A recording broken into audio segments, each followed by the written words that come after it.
эфире новости, в студии Анастасия Кобызева. Здравствуйте. Вот главные темы. Первые партии российской вакцины от коронавируса поступили в московские поликлиники. Скоро начнется добровольная вакцинация. Борьба с лесными пожарами продолжается в Якутии. В регионе за сутки потушили 7 очагов. Цены на ягоды выросли в Якутии. С чем это связано и сколько теперь стоит 10 литров голубики и брусники на рынке в Якутске?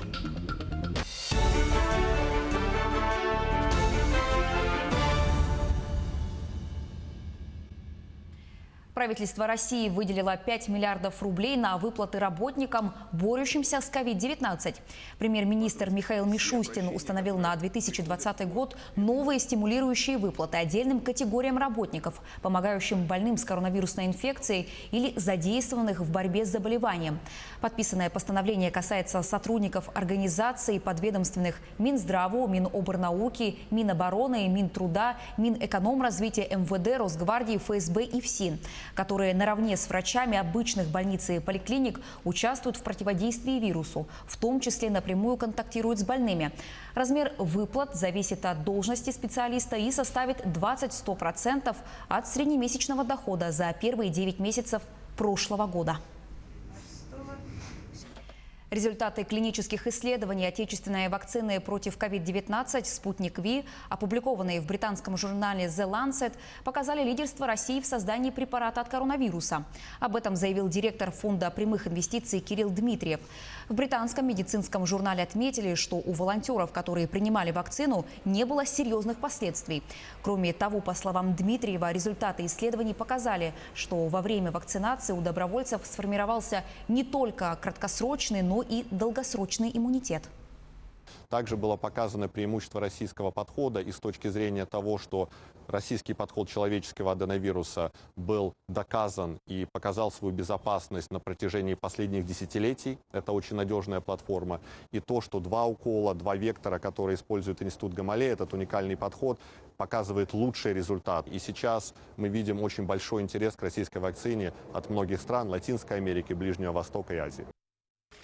Между тем, первые партии российской вакцины от коронавируса поступили в 3 московские поликлиники. В ближайшее время в столице начнется добровольная вакцинация с последующей оценкой эпидемиологической эффективности препарата.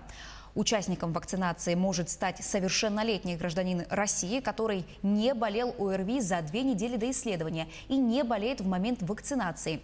Еще одно важное условие – справка о том, что человек не болел и не болеет COVID-19. После вакцинации добровольцы будут находиться под особым вниманием медиков. Все у нас иммунобиологические препараты, когда они вводятся, любой человек, получающий иммунобиологические препараты, всегда наблюдается. Конечно, при данном виде введения иммунобиологического препарата это наблюдение будет усилено, оно будет более длительный период времени, чтобы полностью оценить эпидемиологическую эффективность препарата. Американская вакцина от коронавируса может быть готова уже в октябре. Об этом заявил президент США Дональд Трамп. Американский лидер, выступая на пресс-конференции в Белом доме, отметил, что вакцина будет стандартной. Власти США ранее предоставили свыше $1 миллиарда британско-шведской фармацевтической компании, которая разрабатывает вакцину совместно с учеными из Оксфордского университета. По данным Белого дома, в общей сложности администрация США инвестировала $12 миллиардов в проекты по созданию вакцины от COVID-19. 50 новых случаев коронавируса выявили за сутки в Якутии. Об этом сообщает региональный оперштаб. Больше всего заболевших в Якутске – 23 человека. Далее идет Мирнинский район – 13 новых случаев.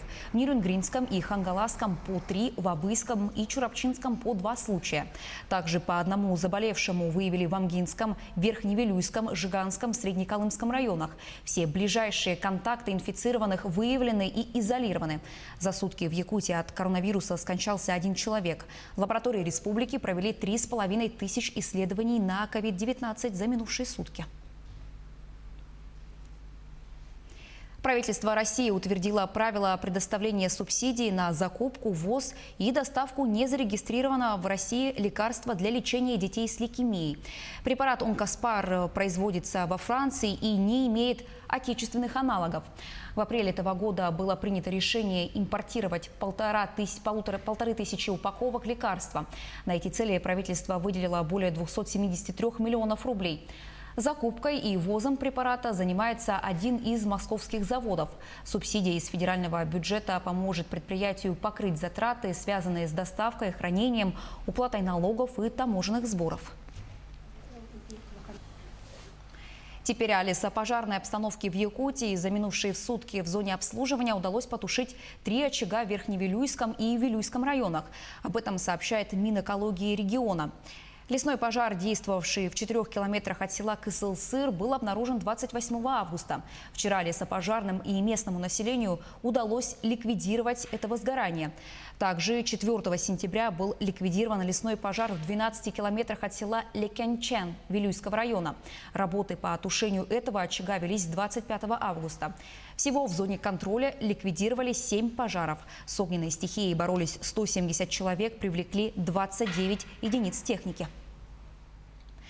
Показательные испытания пожарного танка прошли в Омской области. 60-тонная машина, разработанная в 2012 году, была принята на вооружение армии России в 2015, после чего началось ее серийное производство.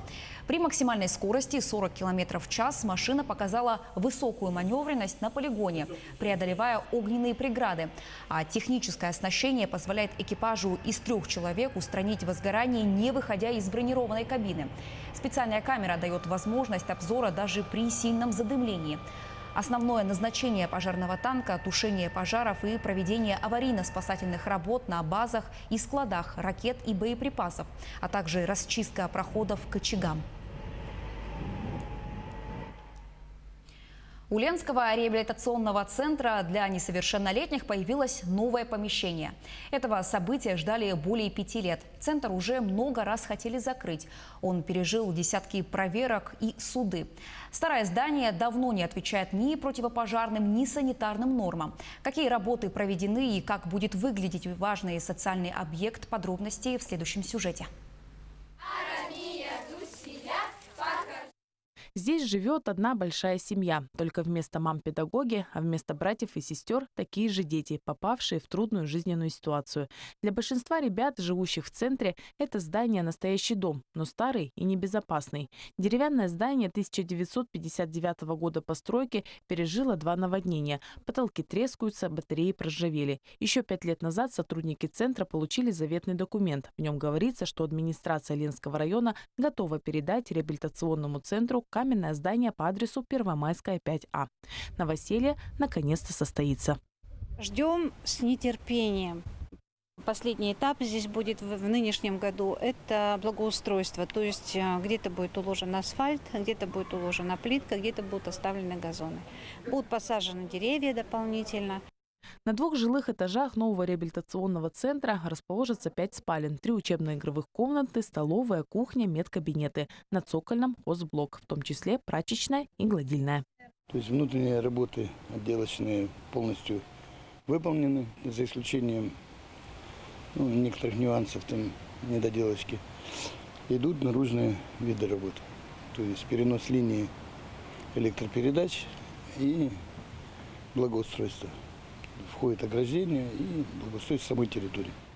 На реконструкцию здания потрачено более 27 миллионов рублей. Мебель уже закупили и собрали. Остались лишь приятные хлопоты. В новое здание дети и педагоги переедут осенью этого года. Марина Крутихина, Анатолий Гуськов, телеканал «Алмазный край». Ягодный сезон продолжается в Якутии. В столице региона на прилавках крестьянского рынка торгуют разными видами ягод. В основном якутяне берут голубику и бруснику. Сезонное лакомство везут из Алданского, Мегино-Кангаласского и Усть-Алданского районов. 10 литров алданской голубики обойдется якутянам в 4000, а брусника в 2500 рублей. С прошлого года цены на ягоды поднялись примерно на 500 рублей. Скачок объясняют неблагоприятными погодными условиями. Лето выдалось засушливым. Также якутяне могут купить варенье из черной смородины, малины, клубники и голубики. Клубника местная есть, грязь выращивает. А клубника еще от Краснодара привозят. Голубика, Байкала. Какую ягоду чаще всего покупают горожане? Клубнику хорошо покупают. И сейчас начинают бруснику покупать. Ну, постепенно все покупают. Ярмарка выходного дня местных товаропроизводителей открылась в Якутске перед зданием Министерства сельского хозяйства. Свою продукцию представили сельхозкооперативы, фермерские хозяйства и различные объединения из районов Якутии. В эти минуты там находится наш корреспондент Дмитрий Тымыров. Он на прямой связи с нами. Дмитрий, приветствую. Расскажи, что можно купить на ярмарке. Анастасия, здравствуй. Ярмарка начала свою работу еще на прошлой неделе. Если здесь тогда количество палаток было существенно меньше, то сегодня их количество выросло в разы. Хочется отметить, что ярмарка является уникальной возможностью для жителей и гостей столицы, которые этим летом не выбирались за пределы города Якутска и не собрали дары природы. Сегодня здесь представлен широкий спектр местных местной продукции, начиная от хлебобулочных изделий, заканчивая мясной и рыбной продукцией. Как вы видите, за моей спиной здесь свои продукции представили представители центральных районов Якутии, а также представители северных и арктических районов. Хочется отметить, что сами фермеры отмечают, что в этом году пандемия внесла свои коррективы, и их доход существенно уменьшился. И проведение таких мероприятий является уникальной возможностью реализовать свою продукцию для жителей и гостей столицы. О том, как будет работать ярмарка и будет ли расширен спектр местных товаров, расскажет нам организатор мероприятия Павел Чириков. Павел, здравствуйте. Расскажите вообще, как будет работать ярмарка и будет ли расширена продукция? Ярмарку мы проводим по субботам. Сегодня, через неделю и через неделю. А заключительная будет ярмарка уже продовольствия, которую Министерство сельского хозяйства проводит на Комсомольской площади. Это будет 25 по 27 сентября. Тоже всех приглашаем. Ярмарка позволяет нам, местным сельхозтоваропроизводителям, реализовать свою сезонную продукцию. Поэтому у нас представлен большой выбор овощей, рыба осенняя пришла, мясо свежий забой. И отрадно, что у нас ассортимент увеличивается. Допустим, сегодня уже мясо оленины, мясо говядины, допустим, да? Ожидаем на следующей неделе уже мясо жеребятины, потому что, вы представьте, это забой, свежий забой, то есть это прям только-только забитое мясо приходит. Свежие караси здесь на ярмарке представлены.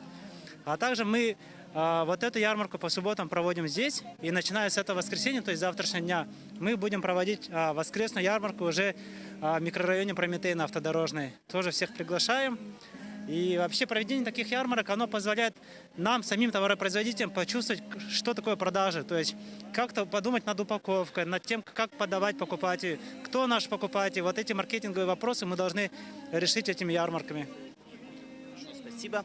Но я хочу отметить, те, кто любит здоровую пищу, организаторы, в том числе и мы, конечно же, призываем поддержать местных товаропроизводителей и посещать подобные мероприятия. Анастасия, на этом у меня все. Дмитрий, большое спасибо. Я напомню, что на прямой связи со студией был наш корреспондент Дмитрий Тымыров. А к этой минуте у меня пока вся информация. Наши корреспонденты продолжают следить за развитием событий. Не переключайтесь.